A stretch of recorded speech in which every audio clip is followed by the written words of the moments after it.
Imagine being completely broke, doing any odd job just to survive, and one day before the most important interview of your life, you simply throw up on a millionaire's suit. Obviously, it wasn't just any millionaire, but the CEO of the company you were hoping to enter in that dream job. Clearly, at that moment, you would have ruined any chance of getting in, right? Wrong. Because after the interview, the guy calls you, not to hire you, but to make a deal, to be his fake girlfriend for 3 months. Enough money to fix your life and pay off your debts. But the situation isn't all sunshine and rainbows, because besides being rich, the CEO is also ridiculously handsome, and it becomes harder and harder not to fall for his provocations. And then there's a kiss that definitely wasn't part of the plan. When fake starts to feel real, someone always ends up falling in love, and maybe getting hurt. And so this story begins with our protagonist accepting an unlikely deal without reading the fine print. We begin our story with a job interview in a large and fancy company. One of the suited men praises Danny's resume, our protagonist. Another man asks if she has any previous experience. She replies that she has worked part-time jobs since childhood, and that is why her skills and sense of duty are unmatched. Unexpectedly, one of the interviewers asks what Danny would do if someone threw up on her. That question makes the girl very uncomfortable. Danny, with a look that clearly shows she did not like what she saw and heard, wonders why that smiling guy is sitting there in front of her. However, there is a flashback, and we go back one day in the story, where we see the protagonist riding her bicycle through the city. She takes out her phone to check a message reminding her about her job interview scheduled for the next day at 10 in the morning. The girl can't believe the appointment is already tomorrow, and she knows that this time she won't be able to run away. She lets out a sigh and says she thinks she will head back earlier today. Danny pauses, thinks for a moment, and decides she will make a few more deliveries, because she doesn't know what will happen tomorrow. Right behind her, a female voice in the background shouts for a taxi to stop. Danny looks back and discovers that the shout came from a young woman who had just left her belongings inside the taxi.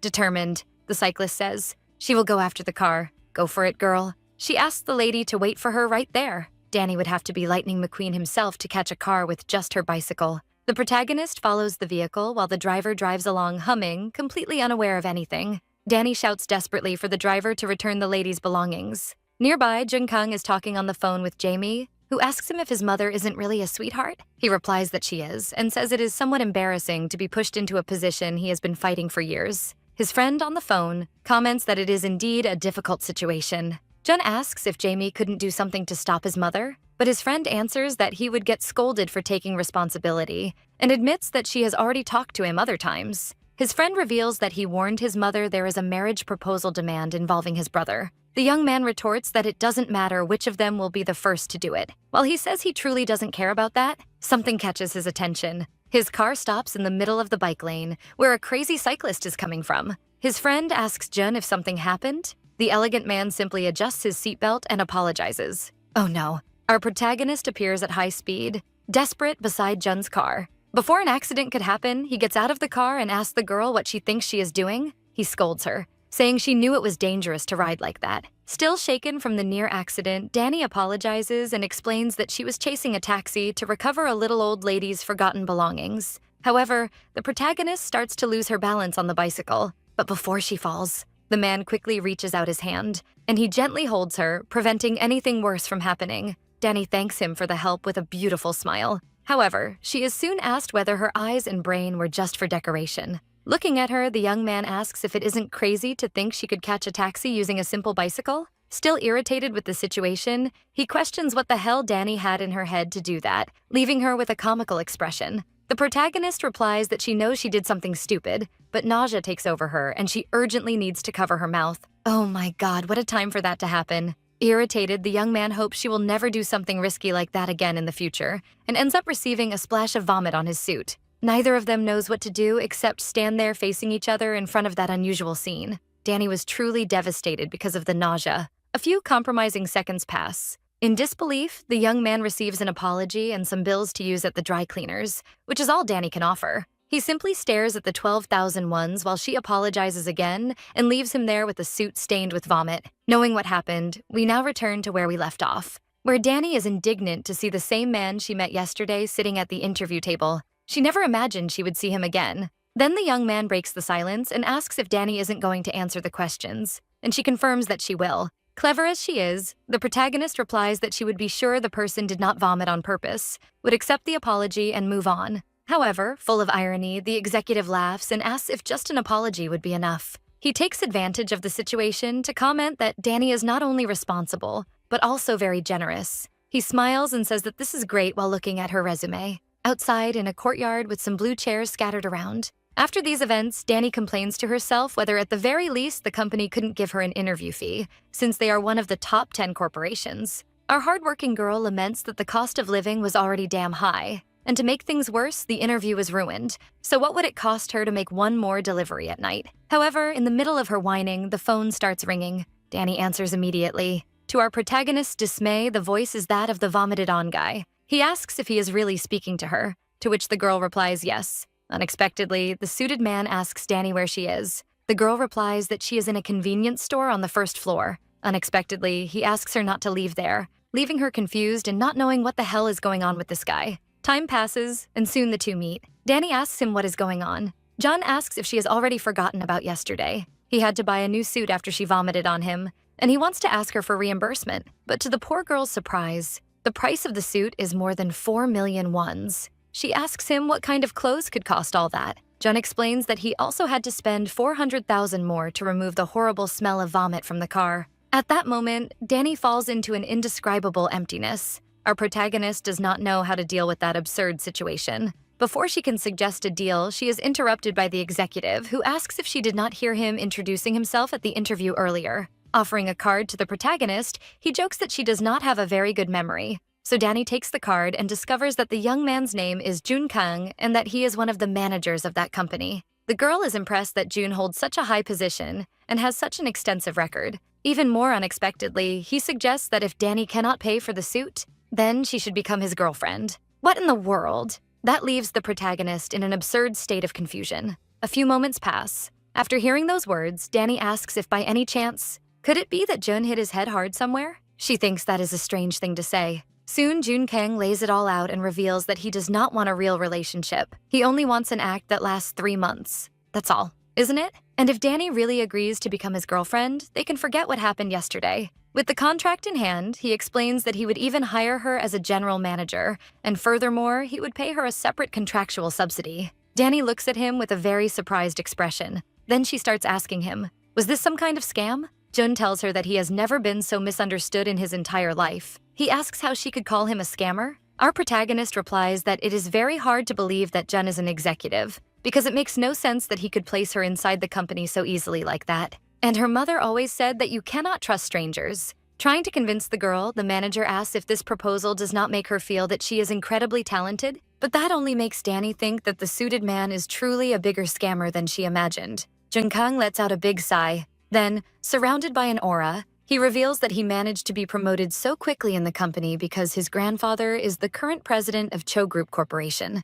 Danny is impressed and comments that Jun must be an impressive man then. After that, he questions whether she would not like to check the performance records and add a few herself. With that, Danny thinks for a moment and becomes more alert. In the end, she decides to turn her back on the contract. Noticing the girl's reaction, Jun remains silent for a few moments. Then he starts talking about how difficult it is to find a job with so many benefits for only 3 months. And if she did not like the proposal, she should pay the 4.5 million wons to him. Knowing he has the girl in his hands, Jun even says he will return the 10,000 she gave to wash the old suit at the dry cleaners. At that very moment, Danny grabs the contract and asks Jun Kang to wait a minute. She asks why he would promise so much money for her to become his girlfriend if he could simply ask that of anyone else. So Jun replies that it is easier to spend money on people, and besides, he does not have enough time to spend on a real relationship. Our protagonist pretends to understand and questions the executive whether he can hire her privately, like that. Jun explains that he was caught in a situation and needed to create a rumor that he was in a relationship. That makes Danny think about how corrupt that contract was.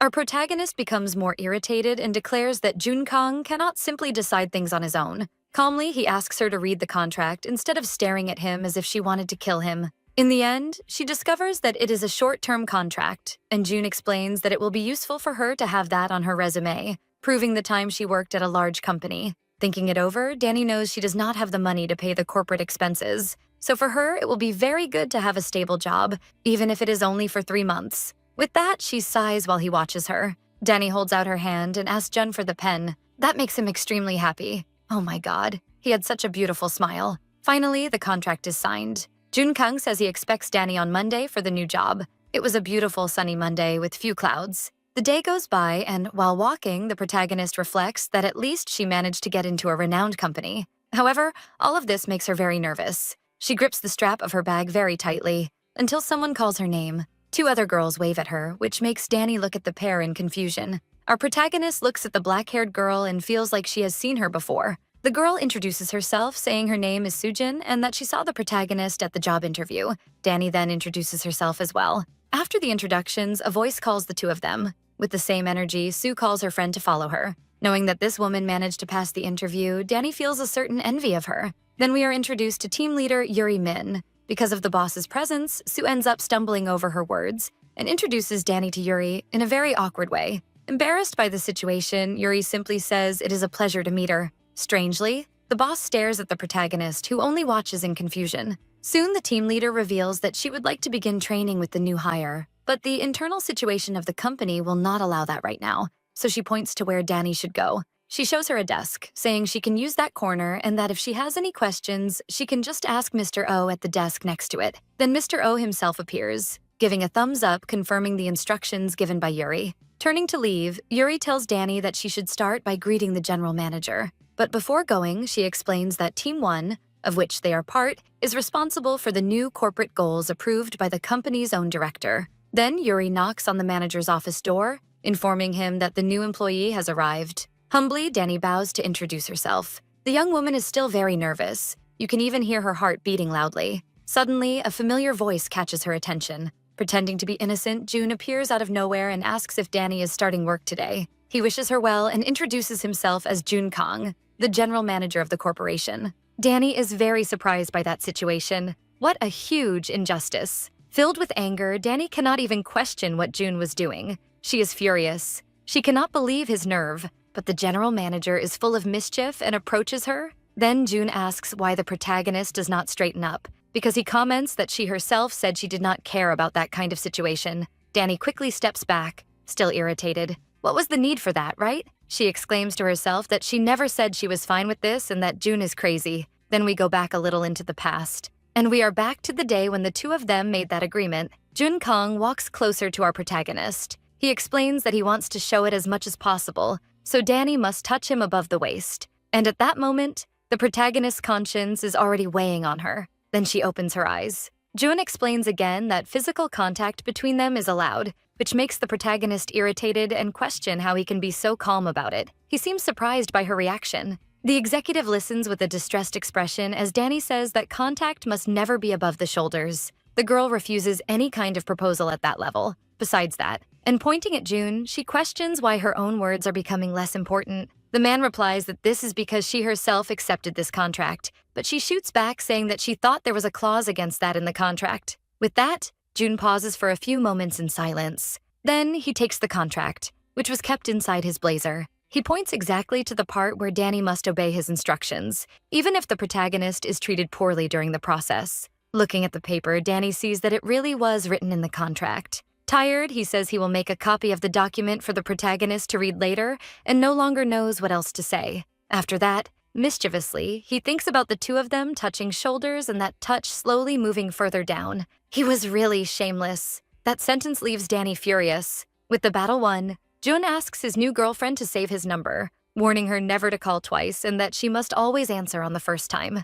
Extremely angry, Danny thinks about how guys like him are all idiots. So, we return to the present. Our protagonist comments that she is not experienced in this kind of thing and asks if he is not going a little too far. Then the executive asks Danny not to break what they had already agreed on. Even so, the girl asks the manager to take his hands off her. Because of that, she whispers whether she really needs to do this kind of thing. Jun-kang replies that to be seen as his girlfriend, she will need to cooperate unconditionally in every situation. Yuri, not knowing how to react, simply watches the two of them talking. What a strange atmosphere. Jun and Danny realize they are being observed. Next, the executive asks the leader to gather the team so that he can introduce the new employee. After the boss leaves, the two are face to face again. Jun smiles at the girl. Wow, he should stop with those smiles. He jokes, saying that Danny thought he was going to devour her. She questions if that was not exactly what he was going to do.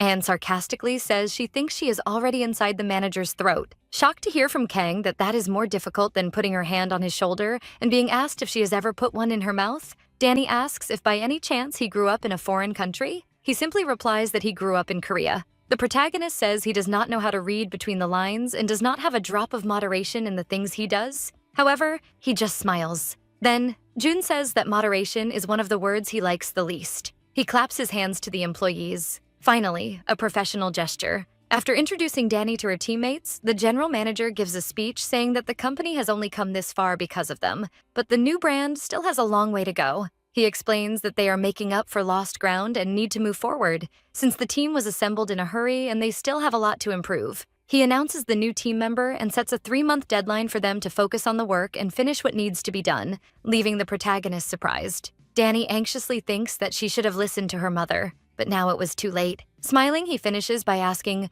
why not make some changes to help everyone work more efficiently? Danny still has not gotten used to the touch on her shoulders. Jun Kang tells Yuri that the new hires must get used to the fast pace as quickly as they can, so Danny will become his executive assistant from now on. He tells the boss that he will need her help a lot during this time. Soon, he turns to Danny, telling everyone that she is, but he does not finish the sentence, causing an awkward silence in the room. Irritated and confused, the protagonist waits for Kang to say something and finish the sentence, until her eyes widen and our protagonist cannot believe what is happening. He starts to speak, keeping the suspense. Slowly, Jun holds her and reveals to everyone that Danny is his girlfriend. He even gives a little wink when saying the word girlfriend. Ironically, he wishes good luck to his partner, who does not know where to hide her face. Holding his girlfriend, Kang comments that he really is not a fan of the word moderation, and he tells the protagonist to follow the script properly. To him, it was all just a little play, wasn't it? However, all of that was only a daydream that Danny thought would happen. Our protagonist keeps looking at him, afraid that he will tell everyone that the two of them are in a relationship. The atmosphere became tense. And now, what would come next? Danny could not believe what was happening.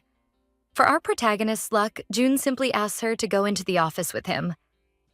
She found that very strange. Danny wondered what reason June had to bother talking about something that truly does not matter at all. Inside the room, with a light air, the executive asked if the little executive assistant story was plausible. But Danny, still displeased, asks, what would be plausible to him? Irritated, she questions if he knows how many times she felt her heart was going to jump out of her mouth, and asks why he does not simply tell everyone that she is his girlfriend. Jun Kang admits that is not exactly what he wants. But he teases Danny by asking if the protagonist wants him. Thus, once again, Danny questions June if he really is Korean, and he replies that he has not even started and is already feeling quite bad. The executive commented that all of that is going to be fun. However, Danny asks if that is the only thing they are there to talk about. He smiles at her, extending his hand to the protagonist. June asks that, since they are in the same boat, Danny do this favor for him. Favors, favors, and more favors. He thanked the girl for not running away and going back to work, while she observed the boss's outstretched arm. The protagonist stops, sighs, and assumes that she truly has no intention of running away and escaping the agreement. They shake hands, but Danny also says that she has no intention of letting June get away with this contract. She will not let the executive do whatever he wants in his own way. Time kept passing. Danny talks with a team colleague while they were having coffee. He warns that the protagonist does not need to wear her employee ID all the time. The girl thanked him with an embarrassed smile. Suddenly, Jun appears behind Danny, calling her name. He looked like a horror movie killer. Frightened, Danny notices him and, desperate, almost drops the coffee. He held the coffee so it would not spill. Jun gently holds his girlfriend, asking if she is all right. That made Mr. O shocked, and our protagonist comically pulled away from Jun's arms. Whispering so that no one notices, Danny questions what the manager is doing there without any warning. Jun only replied smiling and commenting that her coffee looked delicious. The protagonist then retorts by questioning if he has never seen mixed coffee before. Danny grabs one of the coffee packets, saying that there are plenty of them there. She said that if the coffee looks so delicious, he himself should grab a cup, and she ran off right after. Soon we move forward in time once again, and the protagonist finds herself crouched down, wondering if she can push the machine a little. Because of her hair, she is not able to have a very good view of what is ahead. Suddenly, something catches her attention. Unexpectedly, Jun appeared once again and tucked Danny's hair behind her ears. He continued stroking her hair. In a sudden attitude, Danny says that she filled out the paper and that Jun can feel free to use it however he wants. Sometime later, in the computer area, Danny was busy doing her work. Out of nowhere, Jun appears to torment the protagonist, who can no longer stand the surprise interruptions from her contract boyfriend. She realized that a colleague noticed their interaction, so she makes a gesture asking Jun to please go away. Oh my god, that situation could not get any worse. He only laughed and told Danny to do her best. Sometime later, our protagonist was near the elevator. Wow, the girl looked very exhausted. Suddenly, she began to hear the voices of other employees talking. Poor Danny sees the general manager approaching while talking with another executive. Before they got closer, she begins to hurry away from there. Our worker exclaims to herself that she does not want to get involved with anything else today. All she wanted was to run away from there. Finally, after a long day of work, Danny arrived home. Finally, safe and sound. While taking off her shoes at the entrance, she tells her mother that she arrived home. Her mother asks if her daughter wants to eat something. However, Danny's disgust is so great that she does not even want dinner. With no energy at all, she goes to her room. She throws her bag to the side and simply collapsed on the bed. She cannot believe how bad all of that was. Then she vents that Junkang's only function was to follow his girlfriend, shouting that she was chased all day and could not focus on anything. Feeling as if the image of her boss was haunting her, she exclaims that all of this is very irritating. Hitting the pillow, she wonders if all of this is because the idiot manager is handsome. Our protagonist continues questioning what the reason was for the executive to follow her throughout the entire workday. She pauses for a few moments to catch her breath. Danny whispers to herself that she will not let him have peace. Completely filled with disgust, she even says that she will report Jun for harassment in the workplace. Right after that, the phone starts vibrating. She turns to see what it was. On the screen, Danny sees a message notification. That same night, the protagonist realizes that she forgot something. Picking up her phone, she says that she completely forgot that Max would release a new vlog about lunchbox recipes on the channel tonight. Danny decides that she will just enjoy her favorite's new vlog. She even goes ahead and gives it a like. The video starts with Max greeting his viewers in the sweetest way in the world.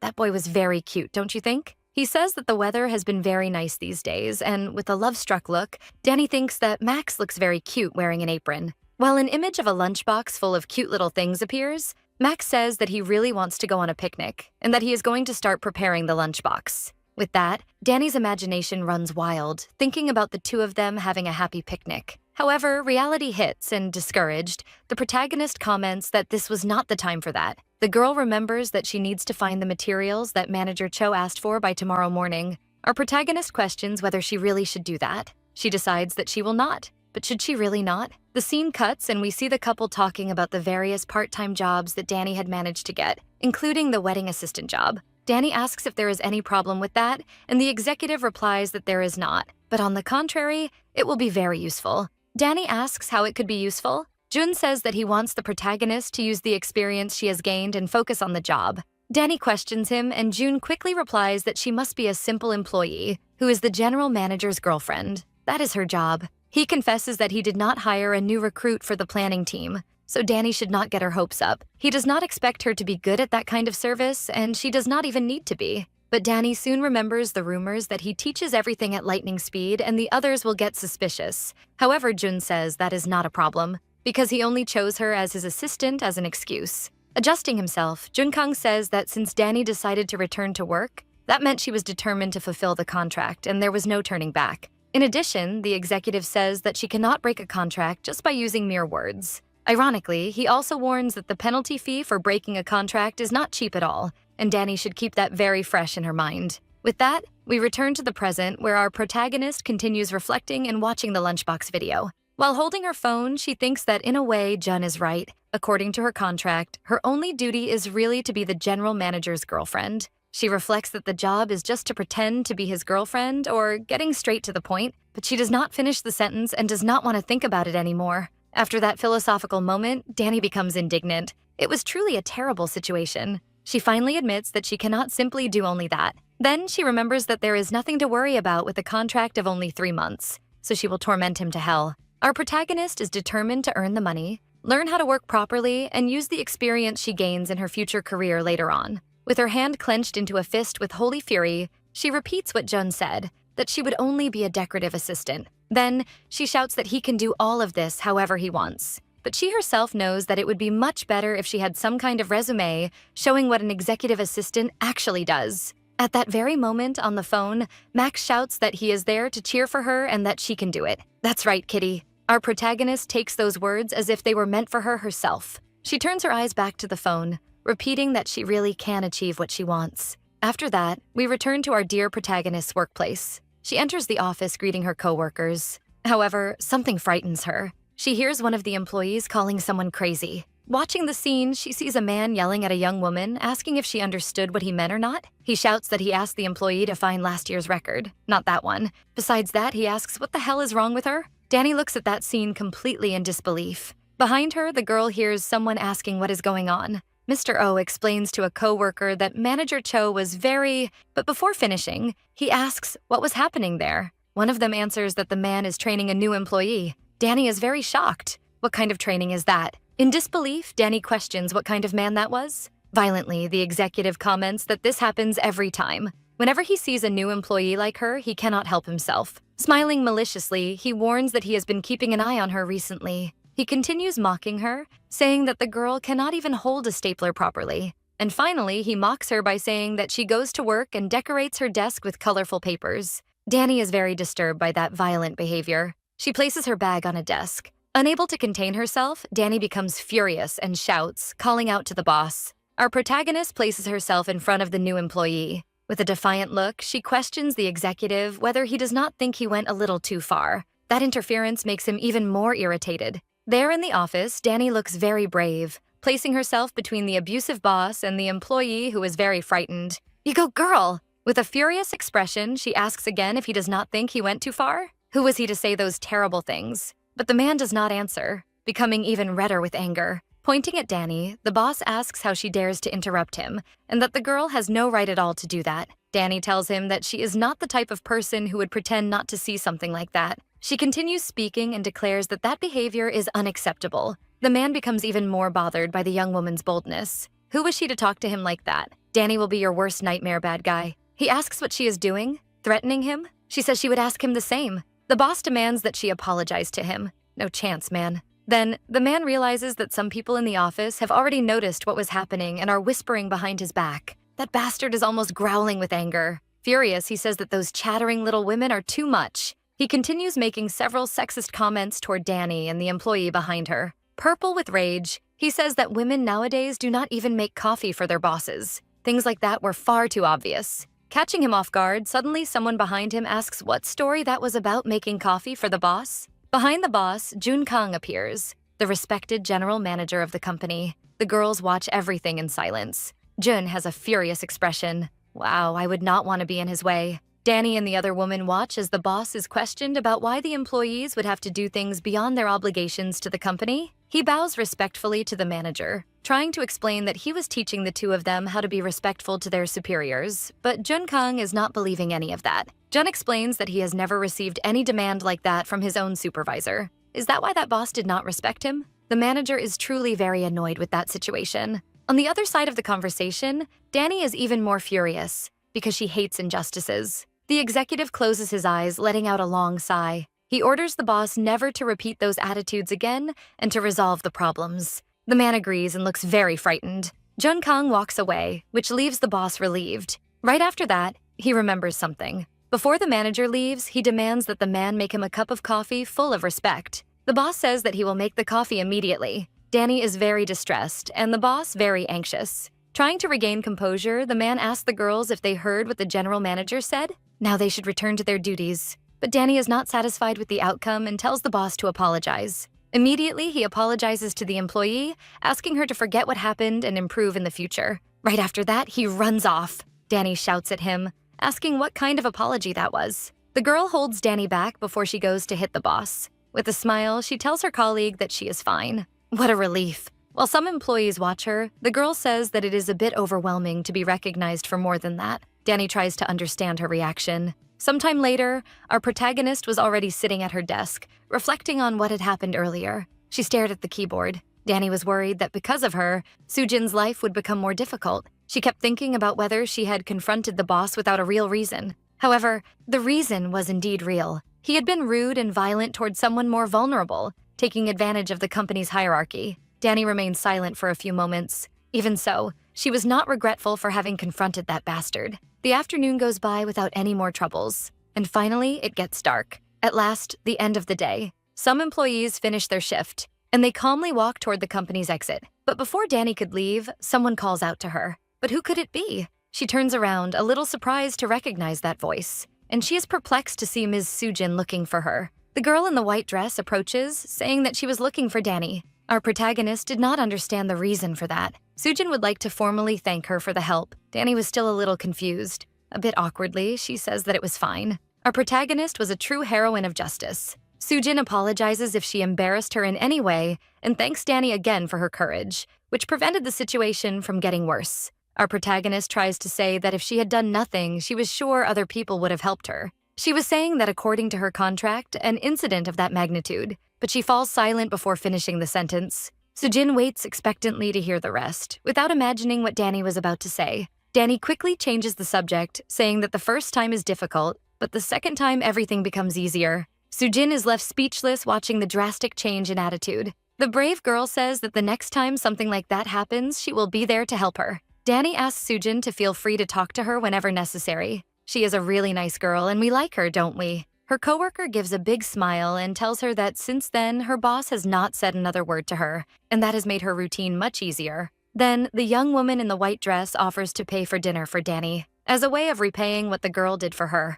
A new day begins at Cho Group. A new day, new events. Even though it is so early, Danny already seems to have a huge headache. She is sure that it is because she stayed up late the night before. Danny and Sujin went to a restaurant with karaoke where they drank a lot of beer and sang a lot. She remembers the first round of fried chicken, beer, karaoke, but the rest is a blur in her mind. It truly was a night of a lot of fun. Suddenly, on her computer, a notification appears on the workplace chat app. Danny wonders, who could it be? It was her friend, Sujin, asking what she was going to eat for lunch. But Danny still was not sure what she wanted and asked if she had any idea. Sujin tells her that the company cafeteria was serving ginseng chicken soup. Yummy. That was a great and delicious suggestion. The two agree to meet in front of the elevator at noon. Danny is very excited. At lunchtime, some employees head toward the elevator halls. Sujin asks her friend if she has ever been to the Cho Group cafeteria. Danny reveals that she has never gone. Her coworker is very shocked. Where had Danny been all that time? The cafeteria was very good and quite cheap too. While the two chat waiting for the elevator, Junkang is there silently lurking. Suddenly, he appears behind Danny and the girl lets out a loud scream of fright. That was driving her crazy. However, Sujin seems happy to see the manager. Certainly because she was not in a dating contract with him, right? With an elegant smile, he asks the girls if they are going to have lunch. Immune to his charm, Danny slowly replies that yes. Like an insistent boyfriend, Junkang asks Danny what she is going to eat. Internally, she is furious, begging him to leave her alone to have lunch. On the outside, she just replies that she is going to eat something small. The elevator doors open. The three of them enter, and there is an awkward silence. Sujin does not understand why her friend seems so annoyed. She looks at Danny, hoping she will explain something. Then, the black-haired girl tells the manager that they are going to have lunch at the cafeteria and asks if he would not like to eat something. He gives a big smile and says that eating would be very nice. Wow, he was really handsome. Sujin even invites him to join them at the cafeteria, but he explains that he needs to finish something before having lunch. Before the girls go to the cafeteria, he turns toward them, and with another charming smile, he wishes the girls a great lunch. The elevator doors close. While Danny lets out a sigh of disgust, Sujin lets out a sigh of passion. With her hands clasped together, the girl keeps thinking about the manager. Sujin considered the general manager a very nice man with good manners. She even said that Danny was very lucky to be on the same team as him. Little did her coworker know what he was putting the girl through. Suji sighs, saying she wishes her boyfriend were as good as the manager. That sentence catches Danny by surprise. She becomes a little confused. What a situation. But before she can say anything, she is dragged by Sujin to hurry to the cafeteria. Then, Danny gathers the courage and asks if Sujin has a boyfriend. Her friend explains that she has been with the same person for 10 years. Wow. Even Danny feels envious of that commitment. But Sujin quickly says there is no reason to feel envious because they have been together for so long that they feel more like old acquaintances than boyfriend and girlfriend. Danny remains silent, thinking about how she could comfort her friend. Not caring too much, Sujin decides to change the subject and says it is time for them to go eat.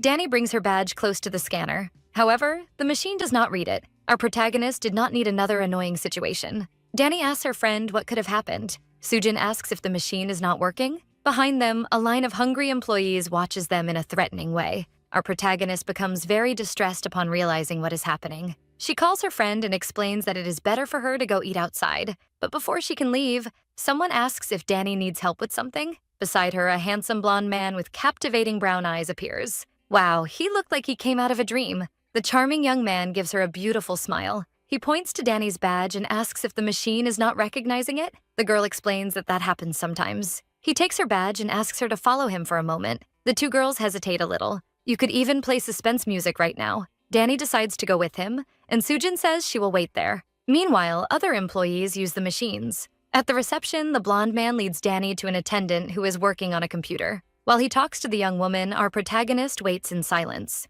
The receptionist asks Danny which department she belongs to. The girl approaches the counter and answers that she is from Planning Team 1. The blonde man watches her as Danny gives her full name to the attendant. Then the young woman hands her a temporary badge. What a surprise. Danny is impressed by how quickly her problem is resolved. The blonde man explains that she can use that card that day to access the cafeteria. He also tells her that if her badge fails again, she just needs to request another one at the reception. She feels very happy. As they walk, Danny thanks him for his kindness and tells him it is her first time at the cafeteria. He says that her friend must have been waiting for a while and that it would be good for them to go eat. She says goodbye and wishes him a great lunch. Before he leaves, he turns to her and asks her to go to the HR team so they can adjust her badge. It will be very quick. With a smile, he says he will be waiting for her there. He waves cheerfully and leaves. Danny feels very grateful for the kindness with which the young man treated her. However, unexpectedly, Sujin appears behind her, letting out a little giggle which leaves Danny completely flushed.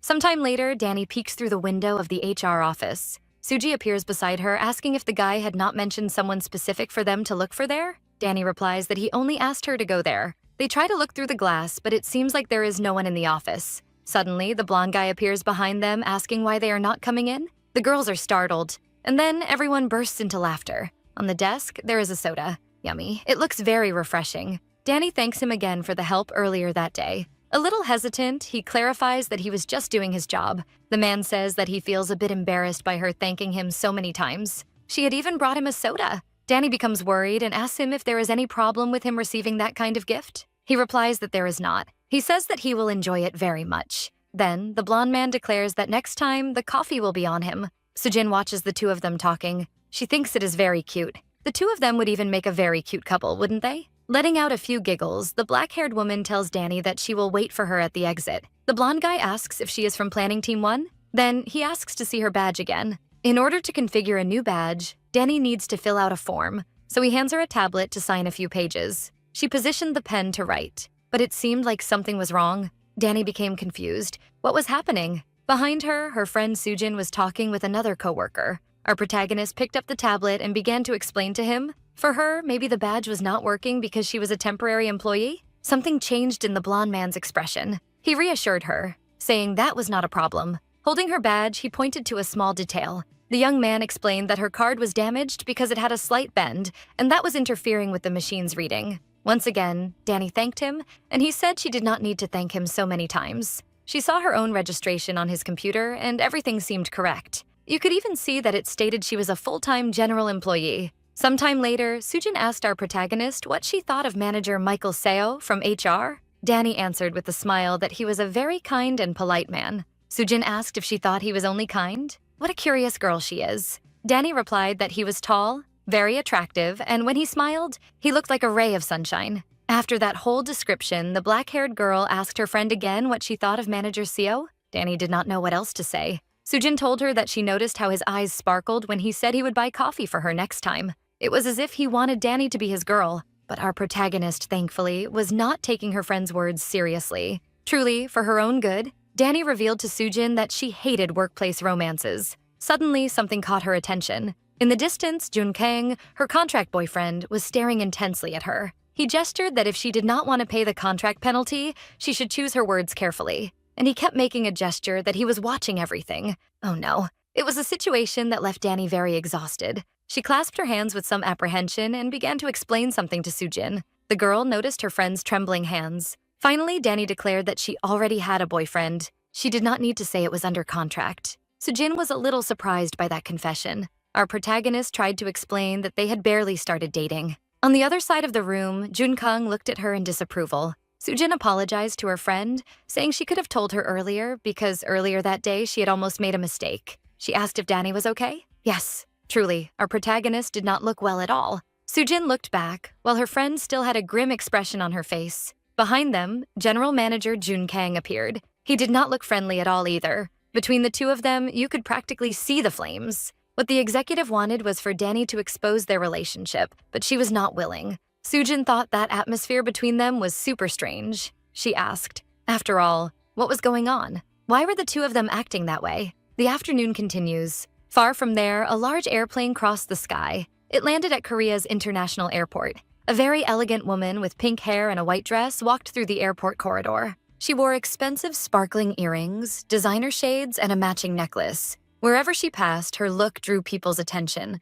A woman noticed who she was. Wow, she really looked like a famous person. At the airport, people whispered, asking if that pink-haired girl was not Ju Hyunju, the famous influencer. Truly, she was very beautiful. She took off her glasses to see better. Very chic. Her light green eyes made a beautiful contrast with her colorful hair. Approaching a large window, she said to herself how Seoul's air was always the same. She took out her phone. With a distracted expression, she commented that they would be shocked when they found out she had returned. Even so, she gave an enigmatic smile. On her phone, she looked at a photo where she appeared much younger, and beside her there was a little boy. Wow, that child was Junkang. Ju could hardly wait to see their faces when they saw her. It was a beautiful day near the large international airport. Ju searched for someone in her phone contacts. Then she found a name that was saved in her favorites. While she looked annoyed at her phone, people commented about her return and the time she had lived abroad. The beautiful woman thought for a few moments. Then she decided to call that number. When he answered, she said, "Long time no see, right?" Far from there, in a large company. Henry Hyuk answered the phone. The young man seemed very surprised. He asked if the one speaking was Ju Hyunju. Why would she be calling him out of nowhere? She asked, "How is it that, with your lack of awareness, you managed to accomplish anything?" Indeed, beauty was not something connected to kindness. While heading toward the airport exit, she explained to Henry that she had just arrived in Korea and asked how he was doing. But the young man seemed far too apprehensive to talk properly. She said she was very curious to know the latest news about Junkang, and Henry simply replied that if she wanted to know something, she should call him directly. Ju Hyunju was surprised to hear that. With a threatening expression, she asked Henry what he had just said. What did that story about a girlfriend mean? Already nervous, she began twisting her hair around her fingers. On the phone, she told Henry that she hoped it was just another one of his little jokes. If he knew how scary she could be, why was he messing with her? According to him, there were rumors that Jun was dating a woman from work. Henry confided that everyone who saw them said the executive was completely in love with the girl. That confession left Ju deeply shaken. That would have consequences. On the other end of the line, she told Henry that it was not funny at all and that she was going to hang up. Before Henry could say anything, she walked off through the airport. She held the phone tightly. Girlfriend? What nonsense. As she walked intensely, Ju wondered who had given him permission. After all, how dared Junkang date someone? That bastard. Far from there in the office, Danny looked around searching for something. Apparently, the girl suddenly felt a few chills. Why did that happen? Right? A few minutes later, she entered the general manager's office to deliver some documents he had requested. Immediately, he extended his hand to her. Danny was a little surprised by that sudden gesture. Junkang looked very focused. He took the papers from Danny's hands without even greeting her or looking at the girl. She found that very rude. Our protagonist waited silently while the executive looked over the papers. Finally, he thanked her without saying anything else. That was just like him, and he praised the good work she had done until he noticed a detail. Danny remained silent, waiting for his reaction. Why did a chatterbox like him suddenly stop talking? Suddenly, he reached his hand toward her, gently touching her face and hair. To her surprise, June still did not say anything more. She asked what all of that was about. Irritated by the sudden touch, Danny asked what he was thinking. Now, to our surprise, June simply replied that he was fixing her collar. Then he explained that her collar was wrinkled. Wow, finally Danny understood what was happening. She started patting it a few times to smooth it out, and June asked what she was doing. He heard our annoyed protagonist tell him that she felt uncomfortable when he made advances even when no one was around. Junkang remained silent for a few moments. His gaze was very enigmatic. What did that mean? Then, he told Danny that she was acting very strange today. She held a clenched fist close to herself. Before our protagonist could answer, Junkang was already thinking about a schedule for the next day. Danny wondered why he had to be so attractive. The girl had not noticed it before because of the haircut, but the executive looked a lot like her internet idol, Max. That thought drove Danny crazy. The girl tried to compose herself while her manager looked at her completely confused. The personalities of the two were completely different, despite the great physical resemblance. Wow, both of them were really handsome. While she was furiously comparing the two men, behind her, Junkang said that tomorrow they would have an appointment to attend together in the afternoon and she should be prepared. Danny became very worried and asked him what kind of place she should prepare for. Junkang replied that it was a place he needed to go to with his girlfriend, and he flashed her a charming smile, asking if she understood what he meant. Danny thought for a moment before answering. In the end, she gave up and said she would manage. The next day, at the large Cho Group building, a beautiful yellow skirt fluttered in the wind. Danny had even prepared beautiful makeup so that everything would go well. Our lovely protagonist could barely recognize herself in the mirror. Apparently, it was not very common for her to dress up so much, even though she was a very beautiful woman. However, her thoughts were interrupted by someone calling her. Her friend Sujin jumped on her and asked what the occasion was. Danny looked fantastic. We agree, girl. She looked wonderful. Danny would do anything to avoid answering. Our protagonist brushed it off, saying she just wanted to change things up a bit, but Sujin kept asking if she had a date with her boyfriend. Suddenly, Junkang stopped in front of the two of them. He looked stunned by Danny's beautiful appearance. She raised her hand, and in a playful gesture, she asked the executive what he thought of her look. Junkang was completely paralyzed and speechless. There, in the company hallway, the three of them stared at each other in silence. With a big smile, the executive called Danny to talk for a moment in his office. Then he opened the door for her. But to our great surprise, he was horrified by her choice of outfit. Jun asked what kind of clothes she was wearing. The day before, he had told her to dress nicely. Danny became very irritated by that comment, since she was wearing one of her best dresses. June said she looked like a 12-year-old girl dressed for a meeting. That comment crushed Danny. She was so angry and reminded him that it was he himself who had told her to dress up. Jun regretted having made that request. He declared that if he had known Danny would show up like that, he would not have asked anything.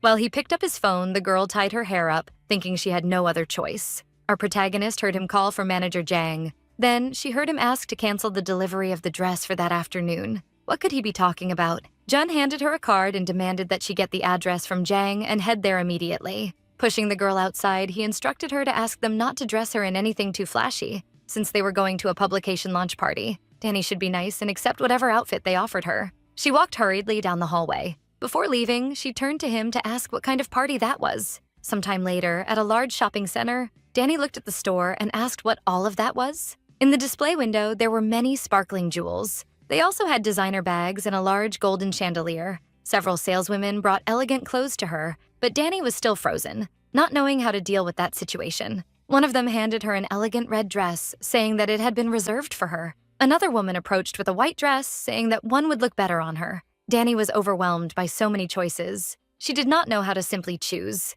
She asked the women what kind of dresses were worn for that type of occasion. Our protagonist explained to them that she could not be too flashy. Since it was a publication event, Danny was buried under so many decisions. Suddenly, interrupting the girl's drama, one of the young women told her to head to the makeup lounge, even though Danny said she was already wearing makeup. But she was dragged away, while hearing the woman say not to worry, since Danny's makeup would be removed. A few moments later, someone gently applied compact powder to our protagonist's face. To complete the situation, another woman appeared to inform her that Danny would also get her hair and nails done. The truth is that Danny seemed to feel very well taken care of, despite the delicate situation. She wondered what other benefits that contract might have. She barely knew whether her nails were in good condition. The afternoon went on, lighting up that shopping center. Junkang was waiting for Danny to return. He was standing outside the company until a black taxi stopped in front of him. The manager was eager to know whether his expectations had been met. He went to the car to ask why Danny was not getting out. The man looked inside the car,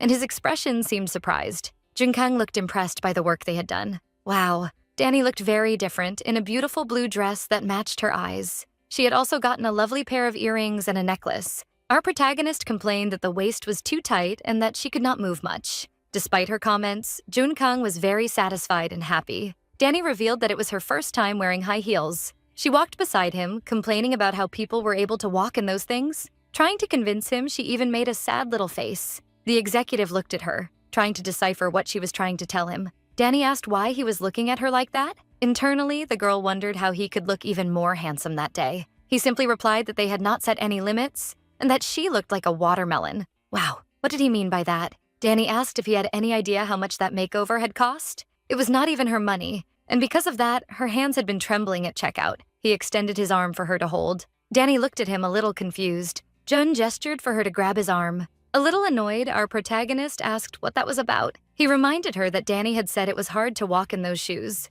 The executive asked if she would be able to walk, but the girl was very determined and just replied that she would try. With a slight smile, he asked her not to be nervous. As they walked, Jun explained that everything would be fine, but Danny remained very apprehensive. Despite the words of her contract boyfriend, her hands were trembling because of the nervousness. Then, Junkang placed his hand on top of hers to calm her down. Danny was surprised when she felt him. With a gallant smile, the executive guided his contract girlfriend down the hallway. And finally, they arrived at a large formal hall. There were many very elegant people attending the event, and there were also many delicious foods being served on a table. Danny was practically drooling and asked if she could eat. Jun led the girl away from the appetizer table and said not even in her imagination. How mean. She truly deserved a little snack, didn't she? Bringing Danny closer, the executive explained that they were being watched by several people, from congressmen to presidents and journalists. He asked her to remain as discreet and silent as possible. Demanding even more from the girl, Junkang said that she should not answer any question without his permission,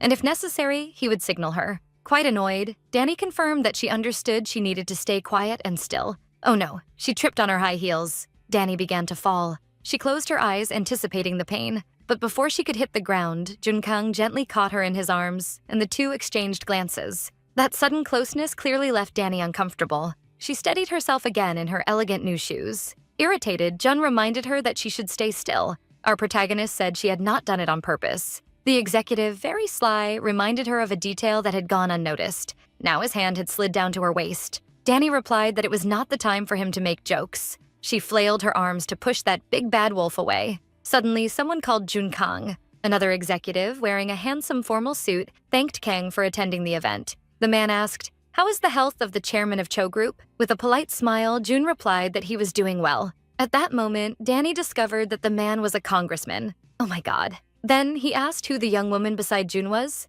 Wow, Danny. Now it was your turn. Jun introduced Danny as his girlfriend, and despite the contract, our protagonist still felt quite uncomfortable. With a gentle look, he told the congressman that his girlfriend had insisted on accompanying him to that important celebration. Danny gave an awkward smile, but agreed with him. The congressman was very friendly. Our protagonist wondered how Junkang managed to get away with being so seductive with people. Then, she realized she was making an unpleasant face and composed herself. She looked around, a little apprehensive. Junkang smiled while thanking him for the compliments, as the congressman said that his business instincts matched those of his grandfather, the chairman. He was an attractive man. Rich, rude but with a good heart, skilled, coming from a good family. What could possibly be missing for him to need a contract girlfriend? Danny wondered why he did not go on dates like normal people. With his looks, any woman would be enchanted. With that face smiling like that. Suddenly, something caught the executive's attention. He looked at Danny as if she were adorable. The girl wondered who would not fall in love with a man like him.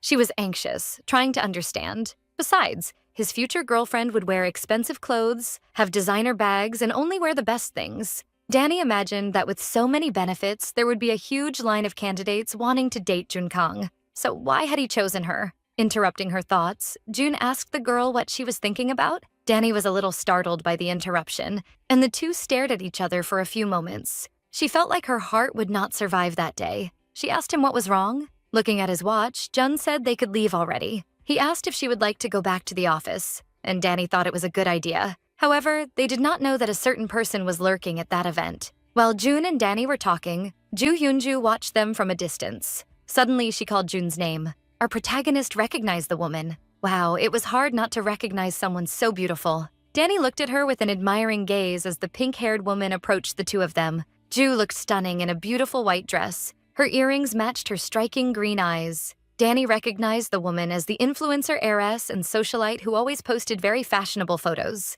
Our protagonist was in shock at the situation. Ignoring her presence, Ju approached Junkang. The girl was impressed to see a celebrity like that up close. For her, following the manager around had led her to this situation. However, Danny noticed that Jun was tense because his posture had completely changed. The protagonist did not understand why the atmosphere among the three of them had become so strange. They remained silent for a few moments. Finally, he asked the celebrity when she had returned to Korea. Ju replied that it had been only a short time, and she had not told him because she wanted to surprise him. She said there was, however, a problem. The elegant woman turned to Danny and asked, "Who was she?" Oh no, now the attention had shifted to her. However, Jun did not answer anything, leaving Danny waiting for his reaction. To our surprise, the executive remained silent, apparently nervous about that situation. The girl noticed the celebrity's intimidating gaze and wondered what she should say at that moment. Our dear protagonist was petrified. She did not even know what to do. Danny was very distressed. That situation was completely unexpected for her.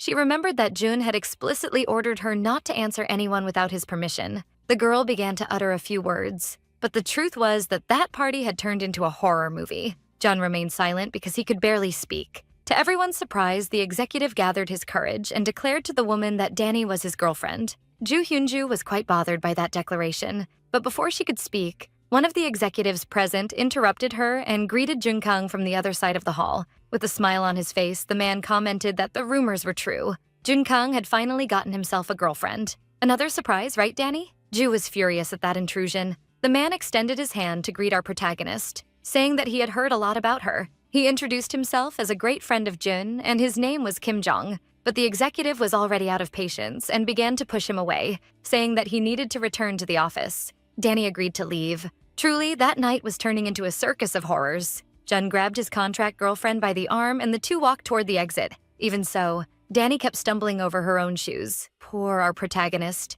Jun turned to her and asked if she was okay. It was the first time he showed that he was genuinely concerned about her. But Ju was furious. Mr. Kim commented that Jun seemed very in love with the girl. Without realizing it, she began twisting her hair between her fingers again. The man would not stop talking. He rambled on about how his friend was a very lucky man, but Ju interrupted him and told him to stop it. Far from them, Jun Kang and Danny seemed relieved to be leaving that event. Ju cast a threatening look at the two of them. That was unbelievable. The scene cuts and suddenly we see a club packed with people. Wow, everyone looked very excited. What could be happening? Up on a stage was Max, Danny's idol. What a cutie. He was very charismatic and captured everyone's attention there. In the middle of the crowd, our protagonist held a few glow sticks, shouting very enthusiastically. Max waved to the people. He shone among so many flashing lights. He was so handsome, he even looked like a K-pop idol. His smile was radiant, out of this world. Wow, a smile like that could light up the entire club.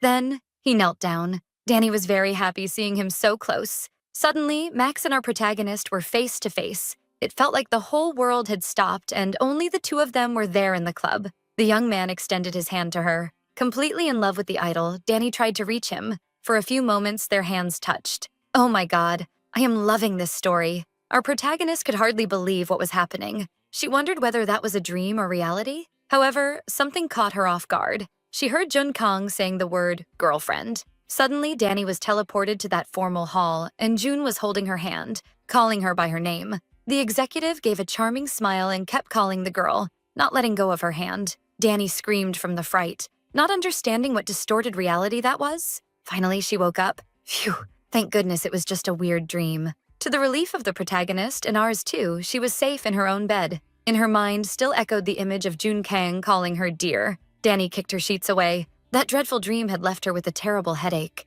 She wondered why she would dream about something so bizarre. Out of all the dreams to have, did it have to be that one? On her desk, the calendar had a special date marked with a heart. Looking closer, you could see that Max's concert would happen soon. Danny had even drawn a heart with a red pen so she would not forget that super special day. She wondered why that dream had to happen exactly on the day the concert would take place. Our protagonist let out a long sigh. The girl decided to get out of bed. There were many things to do. She grabbed her phone while thinking about how much he annoyed her to have shown up in her dreams like that. Danny found it frustrating that he would not leave her alone even in her subconscious. Suddenly, the phone started ringing and she saw the general manager's name. Oops, her contract boyfriend, calling her. The phone even slipped from her hand because of the fright. Before answering, Danny did not miss the chance to curse a little. Could that bastard be telepathic, calling right after she had dreamed about him? The phone kept ringing insistently. In the end, Danny rejected the call. Phew, she deserved that break. It was the weekend, so she could have that moment of peace. However, the phone rang again. When she answered, Jung-kang was irritated and told her never to make him call twice. He heard her say she was on her day off and asked who had authorized her to take a day off. Then, Jun informed her that he would pick her up at 2 p.m. so she could send her address by text message. Danny was completely stunned by his words. She quickly got out of bed and shouted that she was busy that day. Our protagonist argued that she had important things to take care of. Over the phone, Jun replied that their contract should take priority above everything else. She insisted that she could not simply cancel her commitments. However, June ignored everything she said and just told her to send her address. Finally, he hung up and Danny needed a few moments to compose herself.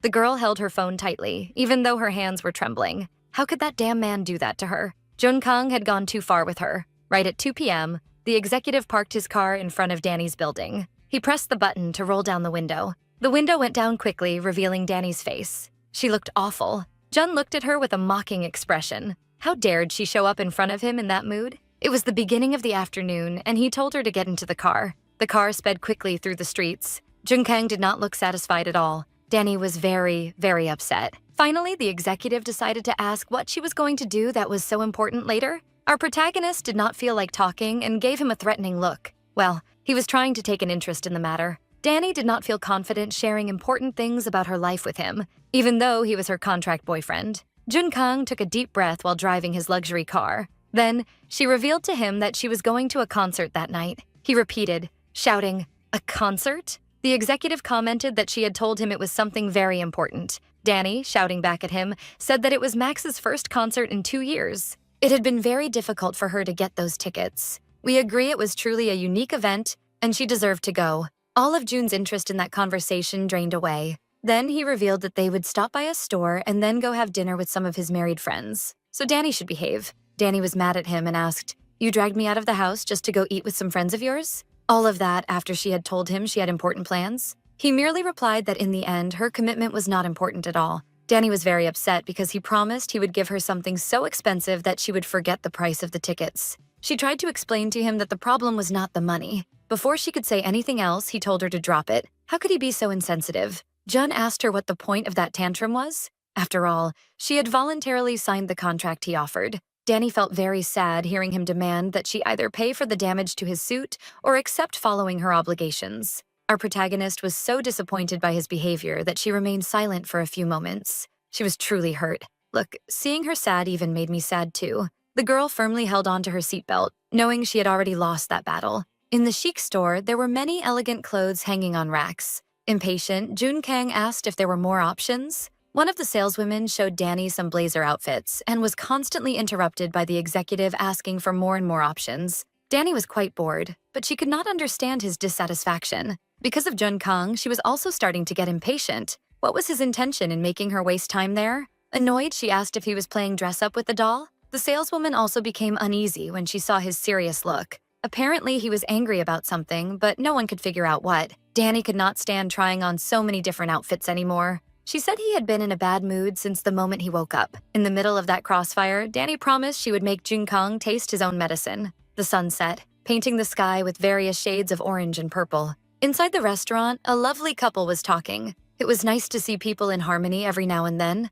Mr. Kim gave a big smile. His guests had just arrived. Danny and June joined the couple. Then she recognized the man in front of her because she had seen him at the publication launch event. Mr. Kim said that, unfortunately, that day he had not been able to greet her properly, even though he had begged Jun-kang to introduce them. Then he introduced himself and said that the woman beside him was his wife. At least the two of them were quite friendly. Danny smiled at them, and despite her polite attitude, she wondered whether June thought she would play fair with him. Jun looked at her with a suspicious gaze. Our protagonist decided it was time to show who was in charge. If she had to be crazy, she would be crazy to the very end. Then, Danny began to gesture in a slightly strange way. Acting like a little child, she introduced herself to Jun's friends. The executive was horrified by her change in attitude. Even their friends were shocked. Jun nudged Danny with his elbow, trying to get her attention. He asked the girl, what did she think she was doing? Danny was determined to make Jun-kang regret everything. She smiled sweetly at him, pretending to be innocent. Our protagonist comically acted like a little child, telling Jun that his little Danny was hungry and her little tummy was making little noises. Making a very cute face, she asked Jun to give her lots of little foods. The executive was completely horrified by that performance. Mr. Kim cleared his throat. Trying to change the subject, the couple said it was a good time to order food and asked if they would like to eat meat or fish. Danny made a crying face. The two were left speechless when they heard the girl sniffling. Danny started shouting that she wanted chicken soup. Junkang was paralyzed, unable to react to that madness. She shouted even more, asking why he would not give her chicken soup. Stunned by the yelling of his contract girlfriend, the executive asked why she was shouting like that. Danny turned red with anger, saying that she wanted the food. Despite that, she was thinking about her idol, Max, bringing cotton candy to calm her down. Now, the entire restaurant was hearing Danny scream for chicken soup. Later, in the restaurant parking lot, Jun Kang was devastated. Leaning over the steering wheel of the car, he muttered a few things to Danny. Without looking at her face, Jun asked if she had lost her mind. She asked indifferently what she had done wrong. He questioned her if she was really being serious. Then, quite furious, he reminded her of the scene she had caused in the restaurant, shouting and shaking in front of everyone. The executive was relieved because they had been with friends, but he was still very angry with her. Jun asked if Danny was making fun of him. Our protagonist said that he treated her like a little doll, so she decided to act like one. Finally, the girl asked if he was satisfied. Jun was speechless. He needed to pause for a few moments before answering. Danny watched as he released all his frustration. The executive declared to her that such behavior was a violation of the contract between them and asked if she was ready to pay the penalty. Danny asked what penalty he was talking about. Did their contract forbid baby talk? She grew furious and argued that the contract had been signed a long time ago, and therefore Jun Kang could not simply go around adding things. The girl continued arguing with him, saying he could add as many clauses as he wanted to the contract, since he was crazy anyway. Now he seemed more embarrassed than angry. The memory of Danny screaming in the restaurant haunted his thoughts. In the end, he agreed with her. Willing to negotiate, he asked what she wanted from him. Our protagonist felt slightly uncomfortable with that question. Jun asked if she wanted tickets to see her idol's concert. She quickly said that was not the problem. Then, Danny asked him to share his schedules and future events with her so she could check whether she could go with him. She thought it would be more practical to add that to the contract. Pointing her finger at him, Danny said it was her turn to make some decisions and demand penalties if the clauses were not fulfilled. The executive said he agreed, but the two of them needed to accept both terms. He asked Danny to act like a reasonable girlfriend within human understanding. Besides that, he was fed up with that crazy behavior. That way, our protagonist would accompany him to more formal events in the future. He placed some papers on the table. Danny held the sheets, trying to organize them. The contract even included a few museum visits. Jun flipped through the pages. There was really a lot of paper. He asked Danny not to add anything else to that contract. The day was coming to an end, and the sky was in beautiful shades of orange and purple. They would be together at other kinds of events as well, and Danny would stand beside him applauding whatever it might be. It seemed like something quite prestigious, since the other guests applauded too. Jun carefully read her conditions. Finally, it was time to sign the dating contract between the two of them. Suddenly, something caught his attention. Danny was standing alone in front of the elevator holding a bag from a chic store. He asked her if she was leaving. The girl replied that she was. Out of curiosity, she also asked if he had already finished his day. The executive replied that yes, obviously. Holding the updated contract in his hands, Jun said he would review it the next day. Danny told him to just hand the papers over to her while she fiddled with the bag. He held the bag while she reviewed the contract. Jun asked, what was inside that bag? She told him it was the dress and shoes from the event that they had gone to, and that she intended to return them to the store, even though it was very far away. The man remained silent for a few moments. He thought about it for a bit. Finally, the executive offered to drive her to the store. But first, the man asked Danny to sign the contract. She was super happy to get a free ride. The two entered the elevator, and the girl asked him if he could also take her home. Jun asked if he had now become her private taxi. Danny said he had no heart, and the elevator announced that they had arrived at basement level 3. The door opened, but the place was completely dark. Danny looked outside and asked why all the lights were off. She stepped out of the elevator. As she walked, she tried to understand why everything was dark. But before she could go far, Jun quickly stretched out his hand toward the girl. Unexpectedly, he grabbed her by the collar of her dress. Then, he quickly pressed the button to close the doors. Danny coughed several times. Oh my God, what happened? Still frightened by what had happened, Danny touched her neck and asked why he had done that. Suddenly, she noticed something very bad. Beside her, Jun Kang was leaning over the elevator rails. Danny tried to call him, but the bag with the dresses was lying crumpled on the floor. He looked terrible. Without further explanation, he began coughing a lot. Then came the sound of glass breaking. Oh no. Sometime later, Jun was sitting beside the crumpled bag. He looked at his phone while she stood anxiously in front of him. The executive was still trembling a lot. Poor him. What could have? Despite trembling, he managed to hold the phone and dial a number. Danny heard him anxiously ask manager Jang to get his car keys and remove it from B3 level because the parking lot had no lights. Junkang was still feeling very unwell while talking on the phone. Finally, he hung up and took a deep breath. Danny approached him, and now we do not know whether she was furious or very worried about him. She looked at him with a serious expression and asked what had happened. Why had he acted that way? We want to know too, Danny. Jun was very annoyed by her questions. He closed his eyes for a few moments to think, but without clarifying anything further, he gestured for Danny to just leave. However, our determined protagonist told him to explain what was going on. Jun's hands were still trembling a lot, and he asked Danny again to step away from him. Seeing that she would not move away, he decided to shout for her to leave once and for all. Danny was startled by his sudden change in mood. Quickly, Jun stood up and grabbed the bag with the dress and shoes inside. The executive told Danny to stop bothering him and just go home, and that he himself would return the items to the store. Our protagonist tried to argue that she was worried about him, but it was in vain. Despite her concern, she told him that even when someone cared about him, Jun made a drama out of it. Danny left thinking how that attitude was so typical of him. And then someone called out to the general manager. Manager Jang approached, worried to know if his colleague was okay. Jun heard the manager ask if he was well enough to drive and noticed an important detail. His hands had stopped trembling. In the past, the tremors would last for hours. He looked at his hand and said he was fine. Jun gave a slightly shy smile. How cute. Deep down, he knew he was better thanks to the help of a certain person. Meanwhile, Danny marched furiously away from Grupo Cho. The next day, the employees were working in the office. Danny lightly knocked on the glass door of the general manager's office. She entered Jun Kang's office, asking about some documents he had requested. The executive looked at her curiously. He asked what she was talking about, because he had not requested anything. Danny explained that she needed a reason to come into his office.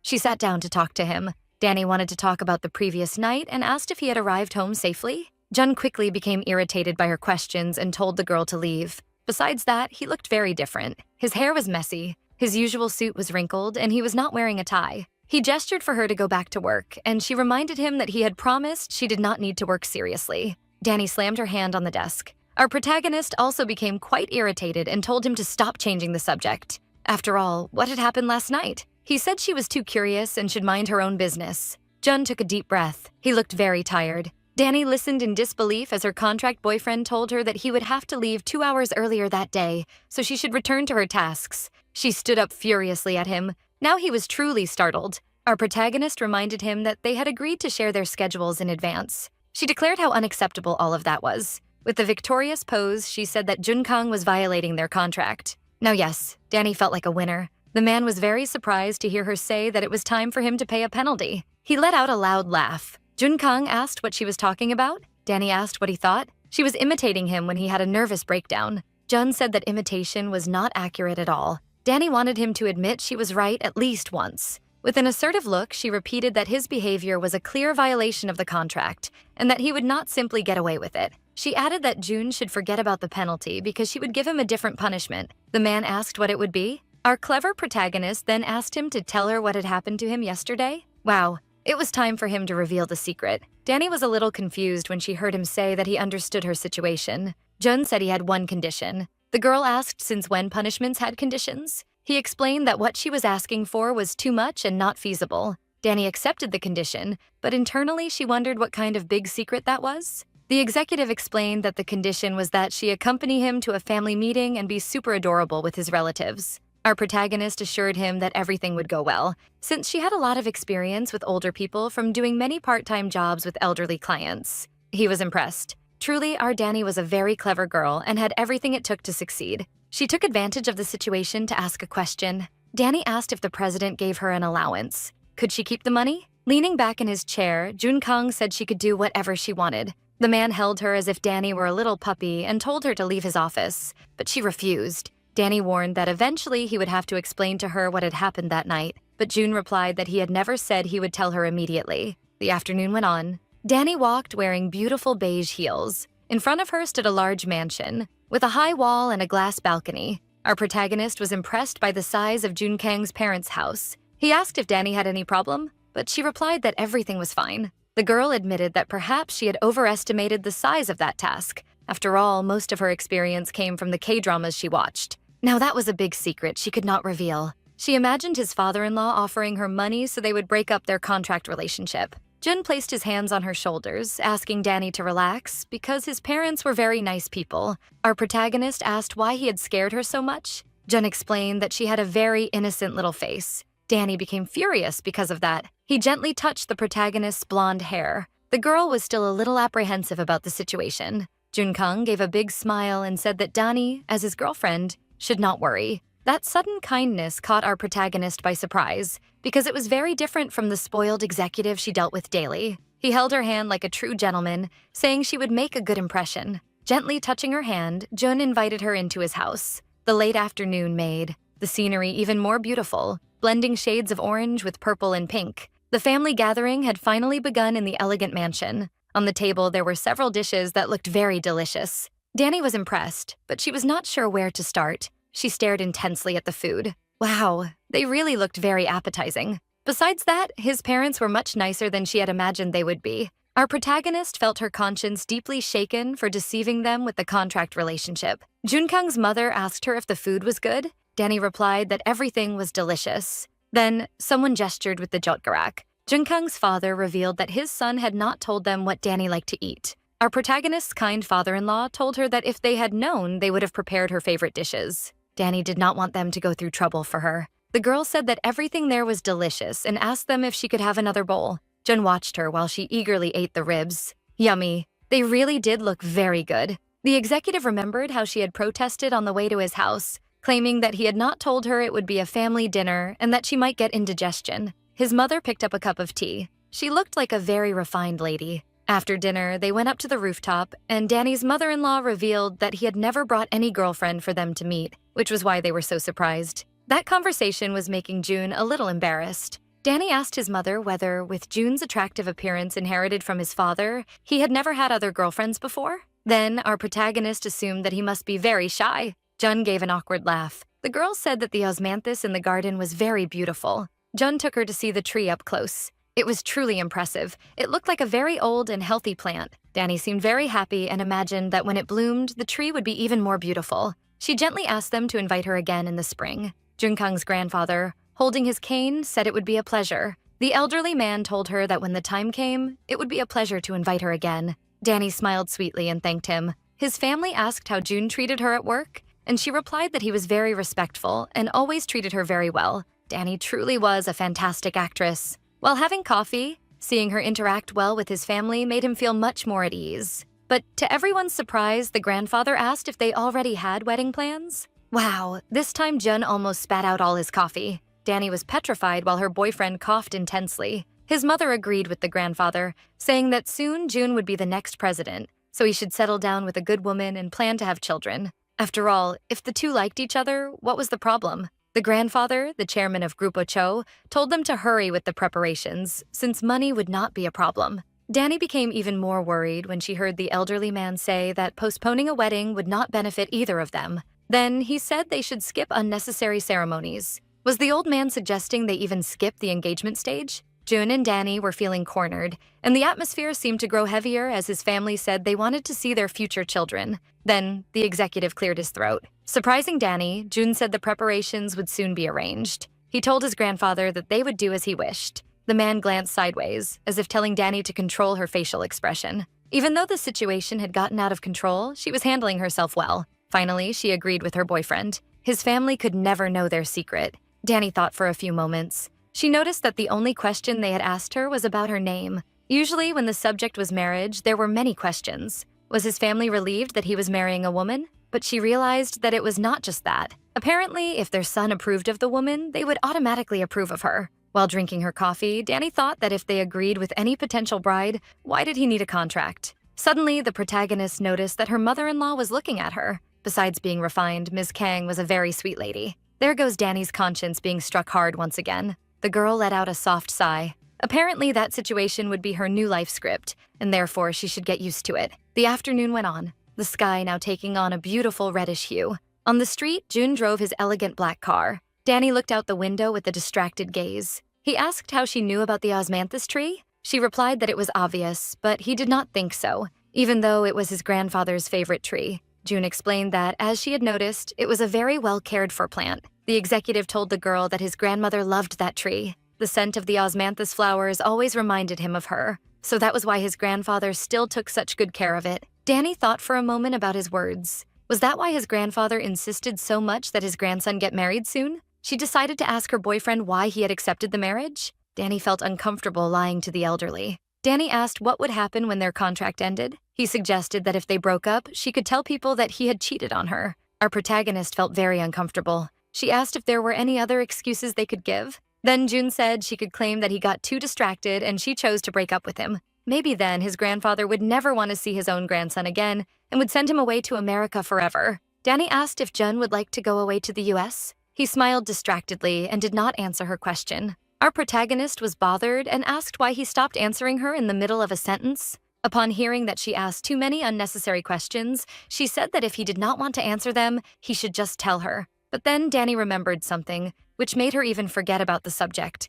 She screamed so loudly that the moving car shook. Alarmed, Jun asked what had happened. Danny, completely in shock, said that she had forgotten some important documents at the office and they needed to go to the company immediately. Jun was stunned while she shouted at him to speed up. Jun looked terrible. The two arrived at the office and both were quite upset. While they were still in the car, he asked her what documents those were. He questioned why it was so important to go get them. It was not like someone at the office would steal some papers. The girl shouted at him to turn the car around. Danny explained that if he had not bothered her all week, she would have remembered to take the papers. With a worried look, she warned that if he did not take her to the office, she would get out and grab a taxi somewhere, because she needed to get the documents at any cost. He listened with some annoyance as she complained that she still needed to review some parts of the report. Finally, he sighed. While turning the car around, Jun thought he would not be able to handle this. He revealed that he would drop her off at some corner, but he ended up going with her anyway. The two entered the large Grupo Cho company building together. Before, Danny had tried to enter,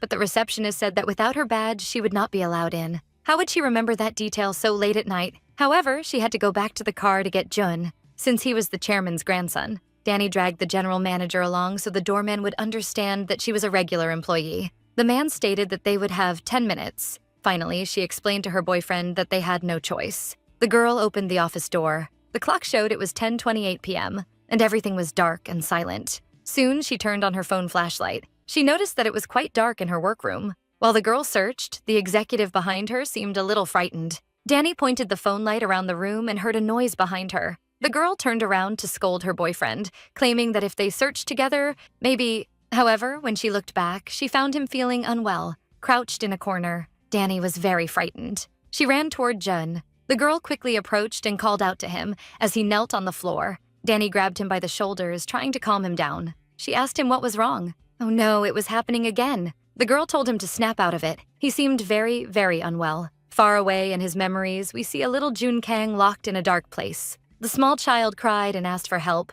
begging them to let him out. Jun Kang seemed deeply disturbed. Danny was very worried about him while trying to figure out what was happening to her boyfriend. He looked at her in a haunted way. Our protagonist just wanted him to say anything. Finally, he said with great difficulty that he was fine. The lights had finally turned on. Since he was fine, they could leave. The elevator hall was quiet. When the doors opened, Danny was carrying Jun. Wow, who would have thought our protagonist would be the hero of the night? She guided him down the hallway and held him so he would not fall. Whew, he managed to sit down and was breathing in relief. Despite that, his appearance had not improved yet. Danny had her back turned, and Jun decided to ask her something. The executive asked if his girlfriend was crying. Very distressed, Danny said she was not crying. The truth was that she was very worried about his condition and was afraid that something bad might happen to Jun. He explained that he was better now. Our protagonist asked how he could be fine after everything that had happened. She pulled him by the arm. Danny said that this time she would take him to the hospital. Even so, he said he would not go. She felt very bothered,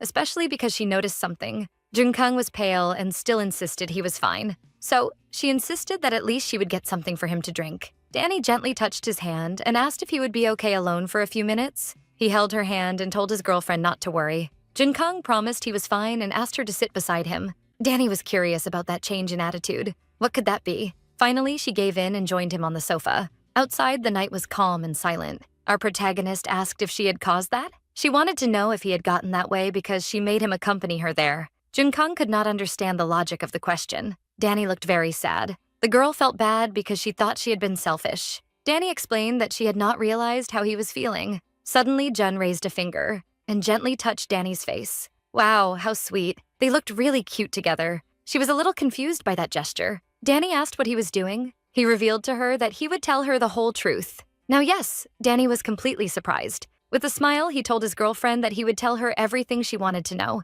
The scene begins showing a door in a warehouse. Someone approaches the door quickly. The metal doors open, and a young Junkang falls to the floor. He looks back, very frightened. The little boy quickly gets up, asking someone to wait for him. But it is too late, and the doors close behind him. He runs to them and, while banging hard, admits he was wrong. From the outside, it was possible to hear the poor young Jun's screams. He banged once more on the cold metal. Then, the little boy realized he was alone in that dark place. Jun cried and sobbed, big tears falling from his eyes. Poor thing. He did not deserve to go through something so terrible. He looked around and saw the silhouettes of strange statues. Everything in that place left him deeply disturbed. On the walls, there were very disturbing abstract paintings. Some statues that were only human heads were also stored there. He was too young to understand what those things were. Little Jun would not stop crying. You even wanted to hug him. Suddenly, fear took over, and the figures in the paintings began to have threatening eyes. Even the statues seemed to have evil stares and frightened him deeply.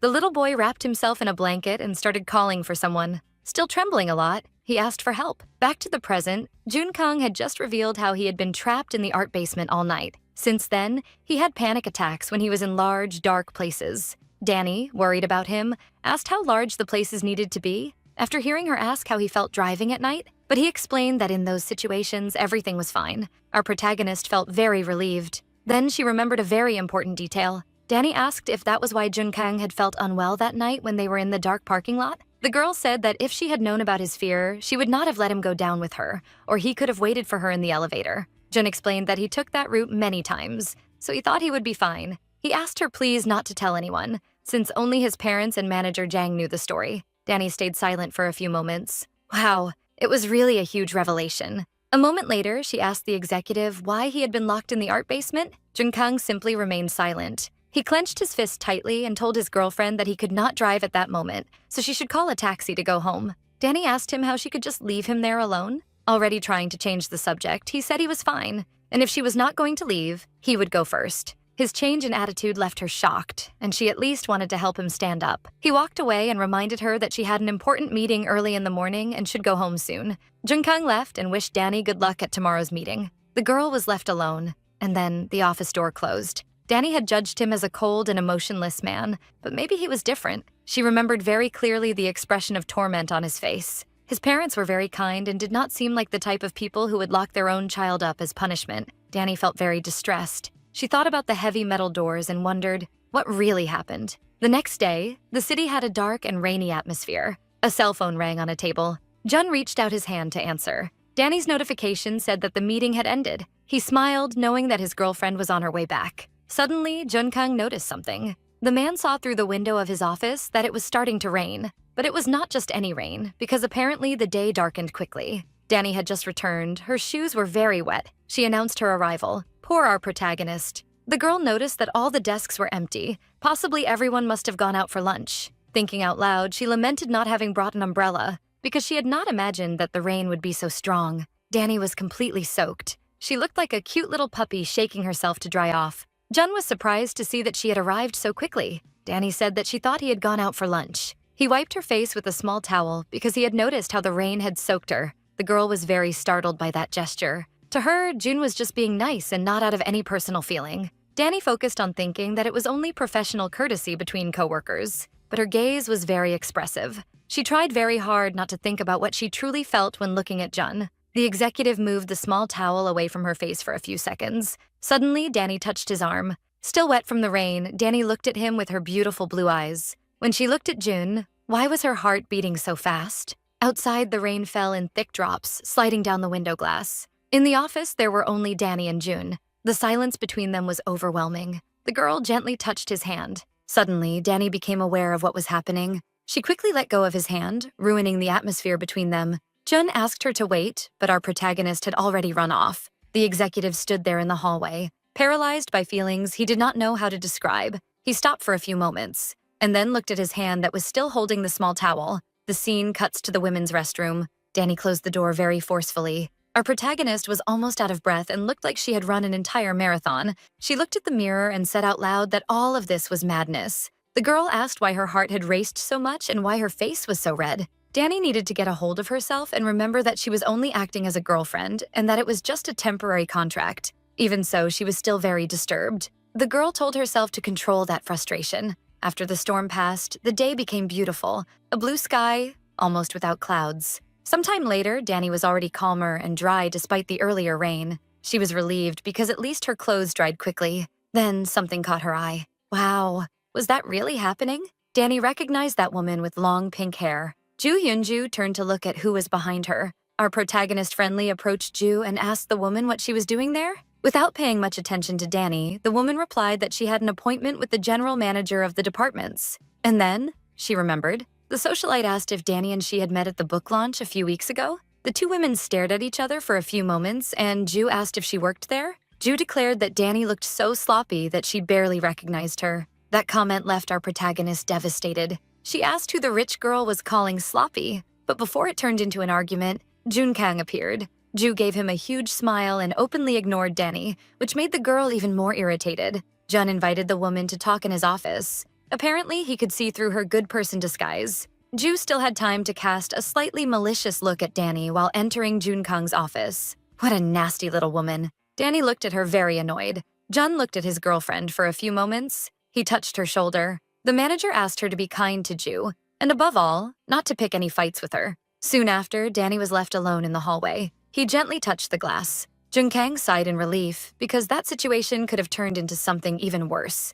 Ju declared that she had gone up to the general department's floor. She said she was surprised to learn that he was working downstairs with the other employees. The executive explained to her that he planned to work there until the launch of the next brand and that the next team could take over with more autonomy. She picked up the coffee cup. Ju asked if the blonde girl from earlier was really his girlfriend. It must be nice to see her so often, since the two of them worked on the same floor. Jun listened indifferently and did not react. He began to sketch a response, but ended up asking if Ju would like sugar. Ignoring the question, Ju gossiped that she had heard the girl was quite strange. How could Jun accept that? The woman said with a certain irony that she heard rumors that Danny really liked chicken soup. Jun asked what she could possibly be talking about. Then, he soon remembered the terrible day at the restaurant when Danny caused a scene on purpose. The executive explained that it was just a joke. Ju asked if that was really true. He asked if she would be free for dinner tomorrow. Meanwhile, in the office, Danny typed vigorously. She was furious because Ju had picked a fight with her, and June simply told her to endure it. Were they making fun of her? The girl was not willing to simply let it go. Suddenly, someone called her. One of the employees called her. He seemed like a very serious man. Danny greeted him and set aside the intrusive thoughts. The man handed her a clipboard, explaining that there were some documents that needed the general manager's approval. He asked her to review the papers before asking for Jun Kang's signature. The employee also asked if Ms. Ju had already arrived, and Danny confirmed that yes. He was sure that Ju had been rude to Danny, and that was why the girl must be having a difficult day. Then the guy revealed that Ju was like an older sister to Jun. She was an heiress and also a socialite of the great Seongdo department store. Since the two were from very prestigious families and lived close by, they became friends from an early age. Danny heard him say that Jun Kang and Ju Hyunju grew up like family. The man explained to our protagonist that, since Ju was an only child, she and the general manager were very close. He also said that she was a little rude sometimes, so Danny should not take it to heart. After he left, Danny kept thinking about what she had discovered. She wondered what kind of sister could be so cruel as to pick a fight with her brother's girlfriend. Did she not approve of Danny as Jun Kang's girlfriend? Then, someone nudged her. Our protagonist raised her head and noticed that her boyfriend was behind her. He then told her that he needed help with fieldwork and asked her to follow him. Danny was confused by that strange request. What could it be about? The afternoon was calm in the office. Jun Kang approached. Danny asked what kind of fieldwork he could be talking about. He gave her a threatening look, as if telling her to just follow him. Then the girl began gathering her items to put them in her bag. That caught the attention of other employees in the office. She wondered where Jun had gotten that idea from. It seemed like just an excuse to take her out of the office. Danny thought he was going to scold her because of Ju Hyunju. Inside the car, Danny asked Jun why she was being reprimanded after everything Ju had said. Our protagonist thought the socialite had gone way too far. Suddenly, Jun Kang tapped on the window a few times. Outside the car, he asked if she was going to get out or not. She got out of the car and came across something grand, a huge department store. She asked if their fieldwork would be there. Jun Kang explained that they had not gone there to shop and asked his girlfriend to follow him. Danny thought that of all the places in the world, did it really have to be that one?